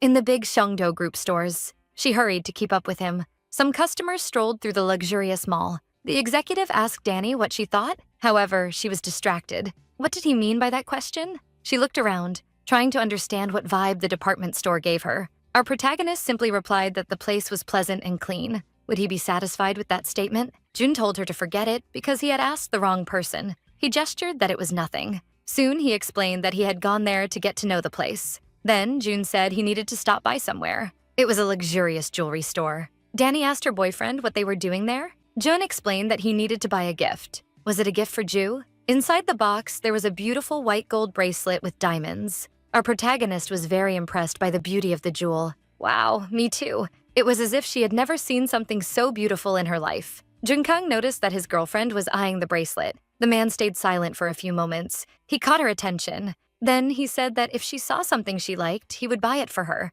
since Danny was his girlfriend. Danny was surprised by that statement. Sometimes it seemed like she forgot that they had a dating contract. The saleswoman told her to feel free to look around, and Danny did so. The girl thought for a few seconds. She decided that she wanted a bracelet identical to the one Jun was buying. However, the saleswoman said that would not be possible. The woman explained that it was a collection item that was on pre-sale, and they were already sold out. Danny let out a sigh, but she was actually disappointed. Sometime later, Danny was observing something while listening to the saleswoman tell her they had similar products. Jun was smiling as he picked up another gift package. He was very handsome. We really agree. He was a very attractive man. With a feeling of hurt, Danny wondered how Ju Hyunju could be just a sister when Jun Kang was clearly in love with her. She felt foolish, developing warm feelings for Jun at his smallest gestures of kindness. He approached her to talk about a gift. Danny told him to forget it and said she would wait for him at the exit. A little rudely, she told him to finish whatever he needed to do. Jun Kang was very confused by her attitude and wondered what had suddenly made her act that way. Later, at her house, Danny buried her face in her pillows. She was in her bed. The truth was that our protagonist could not hide her frustration. Several thoughts ran through her mind about how Ju was like a sister to Jun, and maybe that was why he could not confess his feelings, and probably why he had invented the dating contract among other excuses. To Danny, it all made perfect sense now why he wanted to arrange a fake girlfriend. Because he liked someone else, logically he would not want to be in a real relationship with someone he did not care about. And so, Danny thought sadly that he should have been honest with her from the beginning. However, she dismissed that thought. They made a deal to act like a real couple, and if her heart fluttered over anything, then she could not blame anyone but herself. Get yourself together, girl, Danny thought. Enough is enough. The girl needed to change her attitude as soon as possible. She was determined not to fall in love with Jun Kang, and she would be capable of doing that. The sunset was very beautiful, orange and purple. The general manager was talking to one of his employees. Suddenly, someone called him.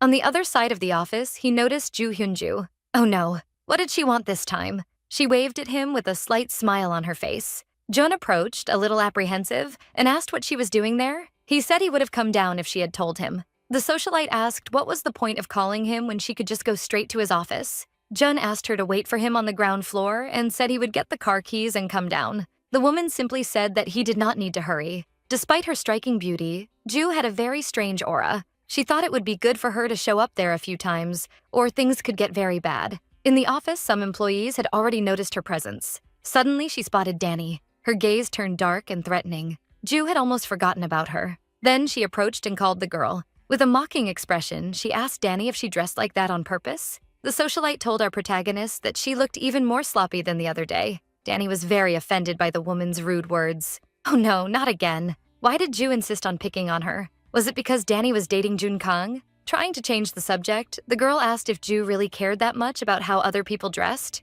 Judging by the way she spoke, she was not polite either. But Ju played dumb and said she was not talking to Danny, since she was talking to herself. What a nasty woman. With contempt, she told Danny, "When you see something very strange, it is hard not to look." There was nothing wrong with our protagonist. Danny became furious. How dared she speak to people like that? She stood up from the desk and asked the woman who talks to themselves next to someone's desk while looking them in the eyes. Before the fight got worse, someone interrupted them. Jun Kang approached the two women. Yeah, he looked quite irritated. He turned to Danny and scolded her, claiming that he had already asked her not to cause trouble in the office. Our protagonist felt very sad about his attitude, and then he turned to speak to the socialite. Jun reminded her that he had asked her to wait for him on the ground floor, but she said nothing. He also asked what she was still doing there. Suddenly, the woman grabbed his arm. Jun was surprised and uncomfortable with her gesture. She revealed that she decided to wait so they could leave together. Apprehensive, he told her she should never come back there again. Hours later, a switched-off cell phone was on top of the table. In her bedroom, Danny looked sadly at the phone. Then our protagonist remembered something. She decided to pick up the phone to check something quickly, and she opened the photo social media app. Then Danny started searching for something. After finding the cruel socialite's profile, she scrolled through the photos. In one of the photos, Danny found what she was looking for. There it was, the bracelet that Jun Kang bought at the jewelry store. She collapsed onto the bed in defeat, letting out a sigh of disappointment. But who could have taken that photo? The answer seemed obvious to Danny. Who else could it be? Obviously, it must have been Jun Kang. Danny imagined the two of them in an elegant restaurant, taking pictures like a loving couple. That thought hurt Danny deeply. She did not understand why Ju treated her so badly, if she already had Jun Kang in the palm of her hand. If Danny was just a contracted girlfriend to keep up appearances, it was not as if Jun had any real feelings for her. Still lying on the bed, she decided to put the phone down. However, picking it up again, Danny wondered why she was acting that way. She looked at Ju Hyunju's graceful photos. Then, an idea came to her. Calm down. It is not what you are thinking. She thought she could try making some waves in her hair. It was not a bad idea. After all, a little change could be good. The next day, a girl greeted Danny as soon as her friend arrived at work. She asked if her friend had changed her hair. Our protagonist looked beautiful. The slightly wavy hair suited her very gracefully. Even so, the girl was a little worried because her friend looked a bit pale. Danny confessed that she had slept very little the night before. But the truth we know is that she stayed up late learning how to use a curling iron. She almost forgot a small detail. The girl told Danny that the general manager had asked her to stop by his office as soon as she arrived. The girl did not seem surprised at all. Just thinking about going to see Jun Kang made our protagonist visibly saddened. What would he use to torment her so early in the morning? Danny knocked lightly on the door and went in right after. She asked if he was looking for her.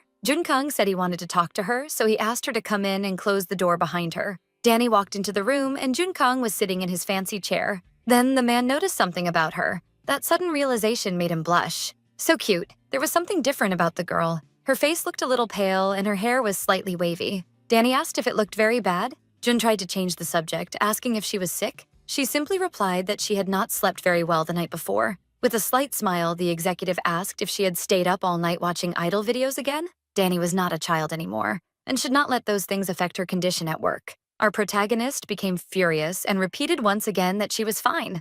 Jun said that he was relieved then. He informed the girl that she needed to attend the company's anniversary ceremony next week. She was quite surprised by the invitation. The man explained that this was the reason he had called her into his office, so she could see his schedule in advance. Since he should do things her way, right? Danny was even more surprised to see the change in his behavior. Where was that spoiled guy she knew? She became angry again, saying that regardless of his schedule, she would not attend that event. Jun covered his ears while she shouted that there was absolutely no way she could attend a company event as the general manager's girlfriend. He asked what the problem was with that. Danny asked how she was supposed to keep working there after everyone found out. Jun said that was the reason she worked at Grupo Cho. That answer caught our protagonist off guard. She said his argument was true, but reminded him that he once mentioned that making things public was not really his style. Jun listened as Danny explained to him that they were not married and were not going to be. So why should she appear in public as his girlfriend? What would happen when he married someone else? She did not want rumors about her. He was stunned by the girl's arguments. Already spiraling into madness, Danny began narrating a future rumor people would spread about the time the manager brought his ex-girlfriend to a grand event, and how his future wife would be very sad when she found out about it. Then her drama was interrupted by Jun clapping his hands. He asked what she was trying to say with all that. In the end, Danny simply asked not to attend the event. She begged him not to force her to go. Surprising the girl, Jun said he understood how she felt. Danny was in shock, thinking it had been too easy to convince him. Meanwhile, Jun discreetly noticed her hair. Finally, he asked her to go back to work, but before she left, Jun said he had a small gift for her. Danny took the bag, a little surprised. While holding a small box in her hand, the girl asked what it was. He said that if she was curious, she should just open it. Danny opened the small jewelry box. Inside it, there was an elegant pair of earrings made of white gold and diamonds. Wow. Our protagonist was really not expecting that. Jun explained that since she had not chosen anything at the store, he took the liberty of picking a gift for her that day. He thought those earrings would look very beautiful on her.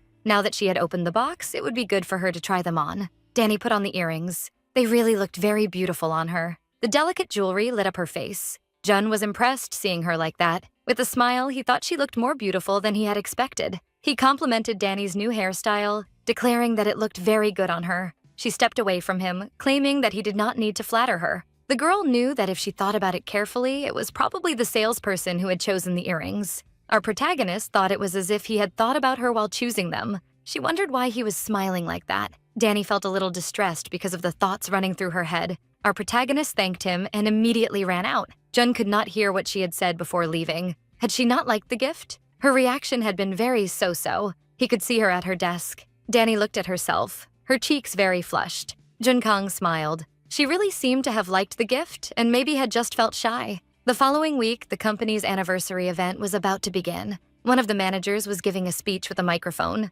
Danny and Sujin were with the other employees. The black-haired girl commented that he was one of the most important managers of Grupo Cho. She thought she would see someone like him on TV. Sujin also commented that given the size of the event, she was happy to be part of such a big company. Danny said she did not find it impressive, but if a celebrity showed up, she would think it was spectacular. Her friend became very curious, and then Sujin revealed that Ju Hyunju was right behind them. Danny froze at that information. She did not even want to know. But suddenly, the woman was alone, which was strange for a figure like her. The two girls wondered if she was already leaving. Suddenly, they saw Ju Hyunju talking to the general manager. That made Danny a little jealous. After all, what could the two of them be talking about? Were they together? There in the large hall, many people could be heard talking. Sujin noticed that her friend seemed to be very close to Junkang. She asked if the last time Danny had not spent some time in his office. Overflowing with curiosity, the girl asked if Danny and Jun were dating. The two would make a beautiful couple. Truly, they were both very intense.